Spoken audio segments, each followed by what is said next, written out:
the symphony.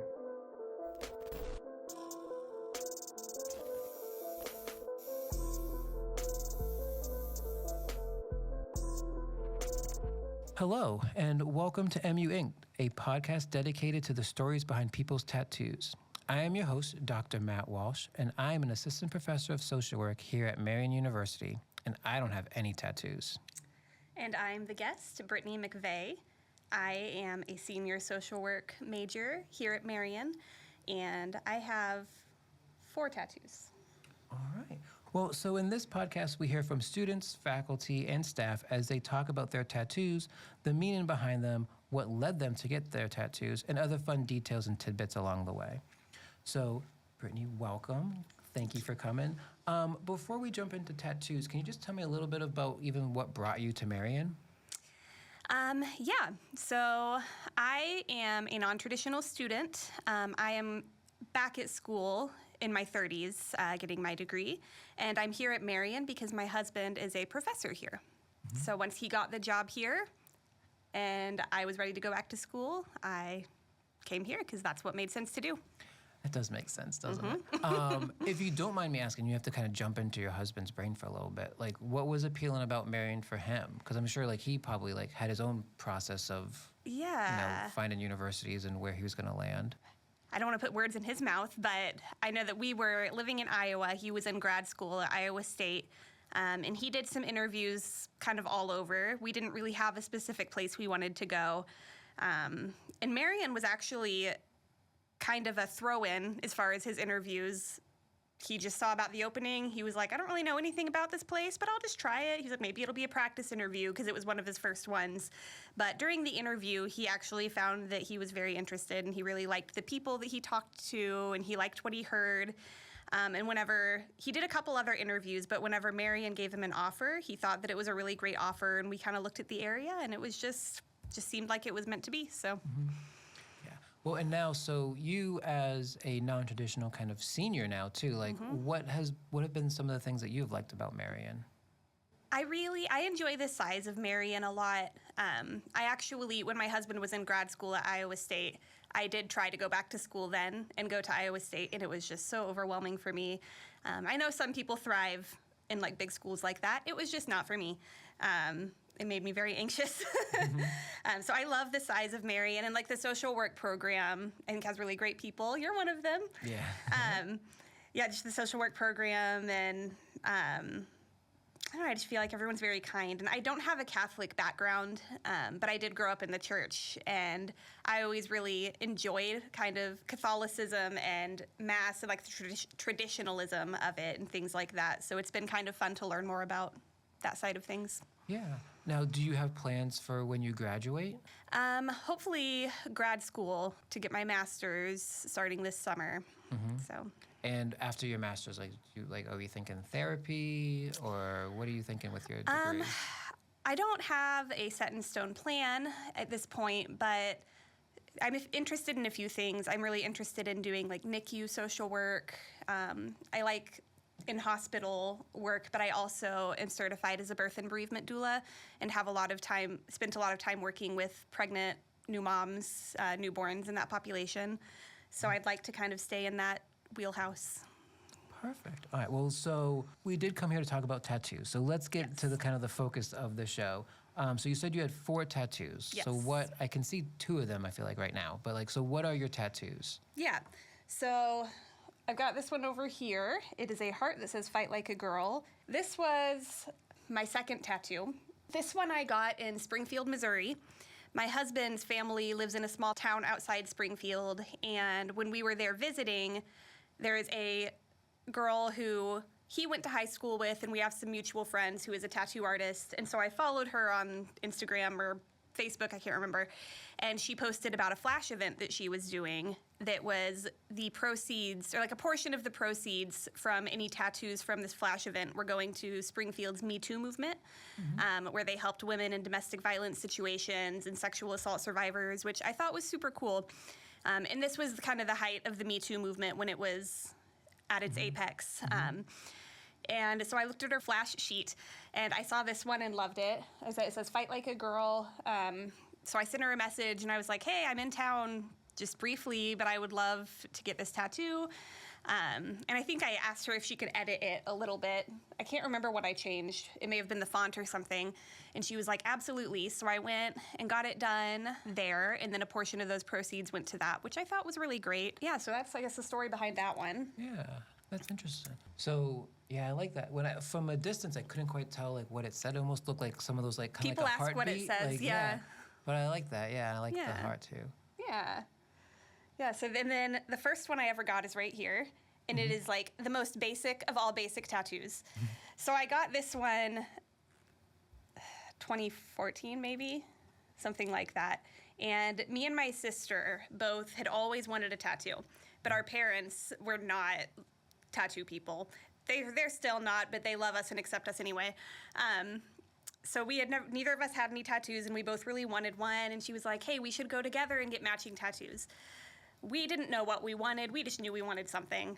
So we just kind of Googled tattoos, really, if I'm being honest. There was very little research done. We were like, oh, birds, we like that. So we get to about a week before our appointment, and my sister calls me, and she's like, I don't know if I still want to do this. She chickened out on me. She had a reason that I can't remember at this time. But she was like, if you still want to do it, then I'll pay for yours because I feel bad that I'm chickening out. So I was like, yeah, free tattoo, cool. So she went with me and she paid for it, and I got these little birds. And I have no feelings about them. They're birds and they're there, and I was just excited to get a tattoo. Now, so this is interesting to me, right? So you're not the first person to have like a matching tattoo with her sister, actually, even on this podcast. So like, is there like a give and take when it comes to that? Like, I want this, like, how do you come to a consensus of, yes, we're both gonna get this? And I know she chickened out, but were you both gonna get it on your wrist? Like, how matching were you gonna be? I mean, yeah, we were both going to get them on our wrist. And it was, once again, there was so little thought put into this. Like, we were just like, we want to do something spontaneous, and we both always wanted a tattoo. Like, I think we typed into Google, like, tattoos. Like, I'm pretty sure that's what we did. And so the most, like, basic options, like the infinity signs and, like, the Harry Potter symbol, love those tattoos. Totally okay if you have those tattoos, by the way. But yeah, that's what came up, and we just kind of glanced through, and we were both like, oh, I kind of like the birds, and like I said, not a lot of thought. And I'm always interested in, like, the story behind it, like what it was, but then also like the placement, right? So is there anything with the wrist, or you got two on your arms, right? So the wrist one, what's funny about that is we were thinking like, well, it's our first tattoo, so we want something small because it'll be less painful. But this goes to show that, once again, we did no research, because apparently the wrist is like one of the really, really painful places to get a tattoo because the skin is so thin or something. There's like tendons. So yeah, I went in thinking, oh, this isn't gonna hurt too bad because it's so small. But no, I got it in like a super painful place. Yeah, I'm glad it's small, because if I had gotten a large one in a painful place, then I don't know if I would have gotten any more. Yeah. But yeah, so that placement was just what it was. It was just what it was. Now, so you touched on something else that happens a lot in this podcast, is where people get tattoos and someone in their family, usually it's their parents, don't like them. So how old were you when you got that one? Like 22. Okay, so like Ish, older, like you an adult. But, oh yeah. But did you hide it from your parents? Did you tell your parents? No, my parents knew, but at that point they were like, "You're an adult, do what you want." But my sister, who is the one who chickened out, now has more tattoos than me, which is funny. She has both arms pretty well covered. But anytime that any of us come home with another tattoo, or not come home because we don't live with them, but they see we got another tattoo, they're just both like, ugh. It's fine. Like, we're adults and they let us do what we want. Yeah. But now, is there any more talk with your sister about getting a matching one? Now that we've been talking about it for years and it just hasn't happened. I'm sure someday we will. Very cool. All yeah. right. So now my eyes are drawn to this one here. This is the one people usually notice. I don't know if the camera can see. So this is just a floral piece. Once again, I don't have a lot of meanings to my tattoos. So the floral is just, it's pretty and I like it. And I like really feminine things. And I kind of liked the idea, since I had like the tough fight like a girl over here, doing something more like on the softer feminine side over here because I do feel like I have both of those sides to me. So yeah, I just thought the flowers were really pretty. The artist that I did this with, I basically told her, I gave her some sample pictures and said I really would like a floral piece. And she said she'd draw something up, and she sent it to me, and it was this, but it had a bee right here. And I hate bugs, all kinds of bugs, crawling bugs, flying bugs. Bees are like important for the world. I recognize that, but I don't want them on my body. I don't want them near me. And I have an issue speaking up for myself sometimes. So I was actually very proud of myself because I was like, that bee cannot be there. Good for you. Like, I cannot look at a bee because I will panic every time I see it thinking there is a bug crawling on me. So yeah, otherwise, I really loved the mock-up that she did, and that's the only thing that she changed. And yeah, so this was my most recent, and it's been 3 years probably since I got it. Now, how long did that one take? Because it looks pretty in-depth. 4 or 5 hours.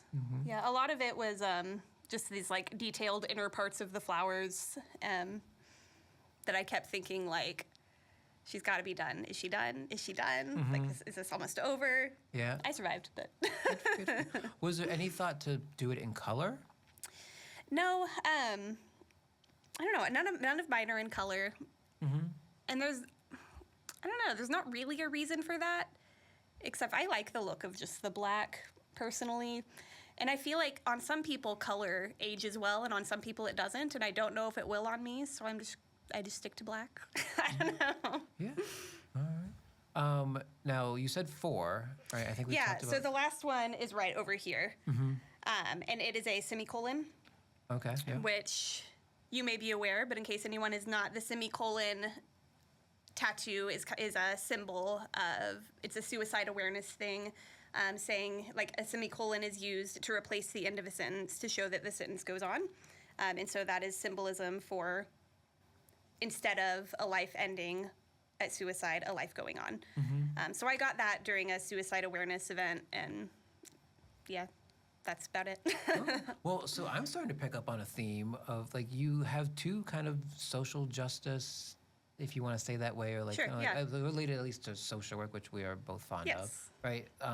So yeah, you do have some meaning behind your tattoos. Right. Well, I mean, if I'm gonna spit, like, the thing that holds me back from getting tattoos and the reason I don't have more is because they're expensive, and I'm not a person who spends money freely. Yeah. And so when I know that the money is also going towards something that I care about, then it makes me a little more like, yeah, I'm willing to put money into this. And Yeah. And so that one, it looks like it's on your rib. That also looks like a painful spot. yeah, but it's like tiny, so not a big deal. Was there symbolism behind that location, or is it just kind of like just where I wanted it? No, I don't know. There wasn't really. I think they had like a limited, because it was an event and they were like cycling through people quickly. I think they were limited on where you could get them. So they had like, you can choose this spot, this spot, this spot. And I chose one. So talked a little bit about your parents' reactions, but I know you have kids. So how have you and you've gotten these, I think, while you while you had your kids, like not like before. Yeah. Right? Maybe not minus the birds, but like how have your kids responded to seeing like a new thing on your body? So the thing is, I also have had a tendency throughout their whole lives to change my hair drastically, like dye it different colors and like do things like that. So they really don't bat an eye. They might like say like, oh, like that's different, but they don't really think about it. My kids actually do really love the flowers because sometimes they'll get markers and color them. Oh, that's fun. So yeah, that's really the main reaction is like, ooh, can we color it? Say, well, if you've been really good, like, I'll let you color it. That's fun. That's cool. And what about your husband? He is very like, you do what makes you happy. Like that is just his mantra. He actually got his first tattoos a few months ago. Did you go with him? No, I stayed home with the kids. So I have to get him on the podcast too later, it seems like. For sure. Anything else you want to talk about your tattoos? Because I have a couple of different random questions too, but I don't want to cut you off on any details. No, or I don't think so. I mean, I did mention my parents' reactions. I will say the reason I didn't get any tattoos earlier is because my parents helped me pay for school the first time I went.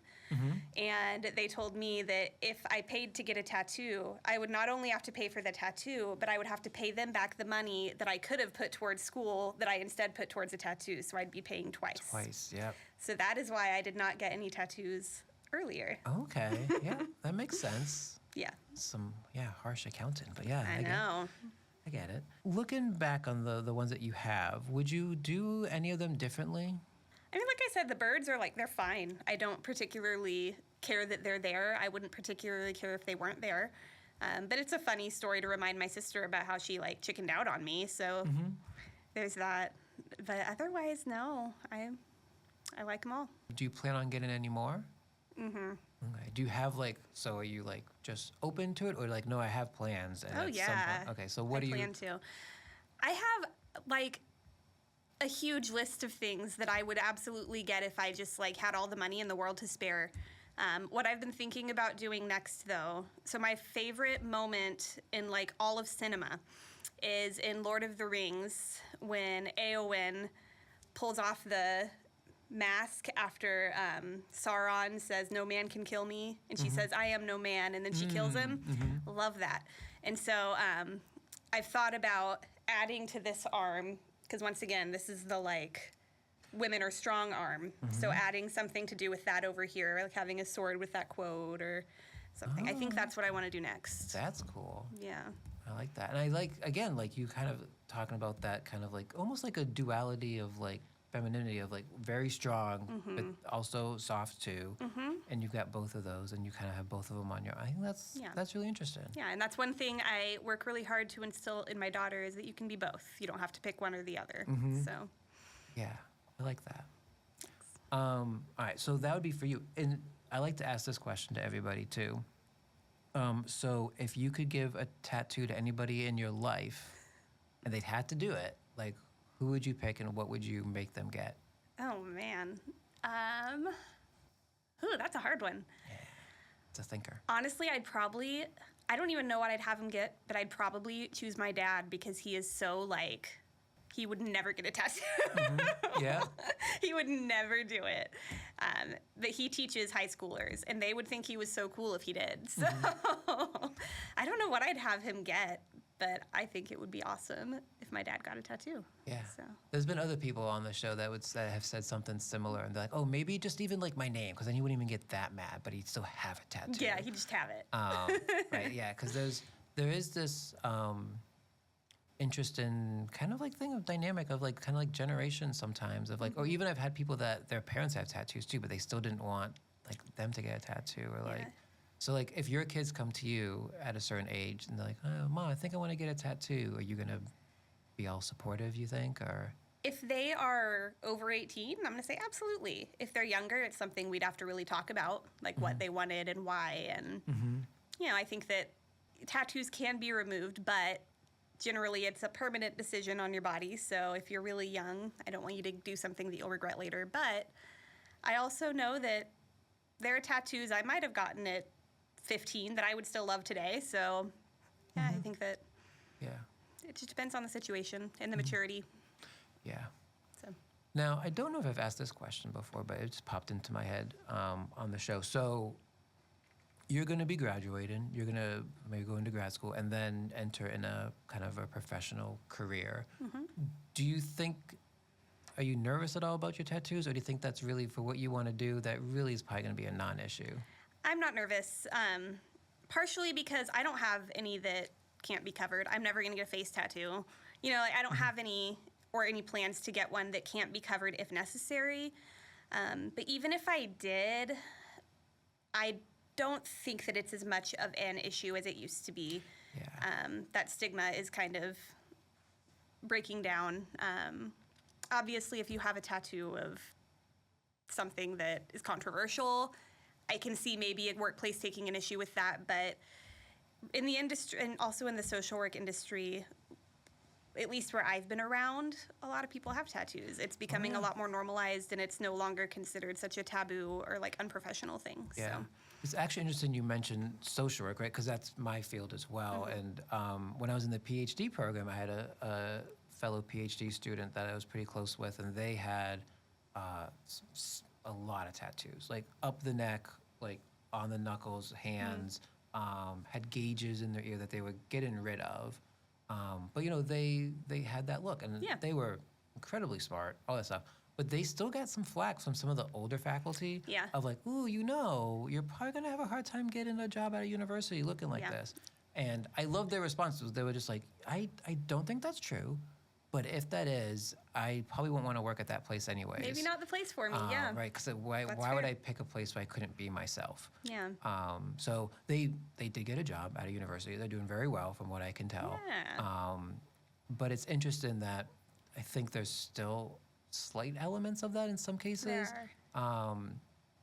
But I think at some point it's just going to be like, so many people have them that it's just, we can't keep saying that they're not professional or that they're trashy or whatever. Well, something funny is I used to have my nose pierced, and but when I was in college the first time, I was there for elementary education. And before I started actually going into the classrooms, I had a professor pull me aside, and she basically gently suggested that I take the nose ring out because she thought that in the classroom, you know, some of the teachers and administrators and maybe some of the students even would see that as being problematic, which, once again, now a nose piercing, no one really even thinks about. This was in 2010, which wasn't that long ago, but still, it's funny to me looking back now, because she made me nervous and I took it out, and then it closed up, because it closes up fast, and so now I'm like, why did I let her talk me into taking it out, because now I'd have to get it redone if I wanted to, but yeah, it's interesting how fast I feel like that has kind of flipped. But yeah, it's interesting. It's going to be really interesting to see, you know,